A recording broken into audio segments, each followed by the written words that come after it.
ಇದು ನೀವು ಆ್ಯಂಡ್ ಇದು ನಿಮ್ಮ ಜೀವನದಲ್ಲಿರುವಂಥ ಒಬ್ಬ ವ್ಯಕ್ತಿ ಅಥವಾ ನೀವು ಪ್ರೀತಿಸುವಂಥ ಒಬ್ಬ ವ್ಯಕ್ತಿ ಅನ್ಕೊಳ್ಳೋಣ. ಸೊ ಇವ್ರನ್ನ ಖುಷಿಯಾಗಿಡೋದಕ್ಕೆ ಅಥವಾ ಇವ್ರನ್ನ ಇಂಪ್ರೆಸ್ ಮಾಡೋದಕ್ಕೆ ನೀವು ನಿಮ್ಮಲ್ಲಿರುವಂತಹ ಸಮಯವನ್ನು, ನಿಮ್ಮ ಪ್ರೀತಿಯನ್ನು, ನಿಮ್ಮಲ್ಲಿರುವಂತಹ ದುಡ್ಡನ್ನು ಪ್ರತಿಯೊಂದನ್ನು ಕೂಡ ತುಂಬ ಕೊಡ್ತಾ ಹೋಗ್ತೀರಾ.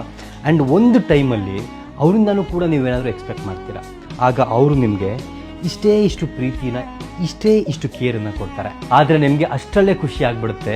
ನೀವು ಮತ್ತೆ ನಿಮ್ಮಲ್ಲಿರುವಂಥ ಸಮಯವನ್ನು, ನಿಮ್ಮ ಪ್ರೀತಿಯನ್ನು, ನಿಮ್ಮ ಎಮೋಷನನ್ನು, ನಿಮ್ಮಲ್ಲಿರುವಂಥ ಎಲ್ಲ ದುಡ್ಡನ್ನು ಆ್ಯಂಡ್ ಎಲ್ಲಕ್ಕೂ ಹೆಚ್ಚಾಗಿ ನಿಮ್ಮ ಎಲ್ಲ ಪಾಸಿಟಿವಿಟಿನ ಎಲ್ಲವನ್ನು ಕೂಡ ಅವ್ರಿಗೆ ಕೊಡ್ತಾ ಹೋಗ್ತೀರಾ. ಎಷ್ಟರ ಮಟ್ಟಿಗೆ ಕೊಡ್ತಾ ಹೋಗ್ತೀರಾ ಅಂದರೆ ಅವ್ರಿಗೆ ಅದು ತಡ್ಕೊಳ್ಳೋದಕ್ಕೆ ಆಗೋದಿಲ್ಲ.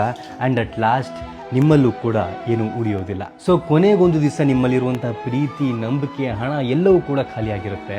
ಆ್ಯಂಡ್ ಅವರು ಈ ರೀತಿ ಇರ್ತಾರೆ. ಜೀವನದಲ್ಲಿ ಇನ್ನೊಬ್ಬರಿಗೆ ಪ್ರೀತಿನ, ಸಮಯವನ್ನು ಅಥವಾ ದುಡ್ಡನ್ನು ಕೊಡಲೇಬಾರ್ದು ಅಂತ ನಾನು ಹೇಳ್ತಿಲ್ಲ.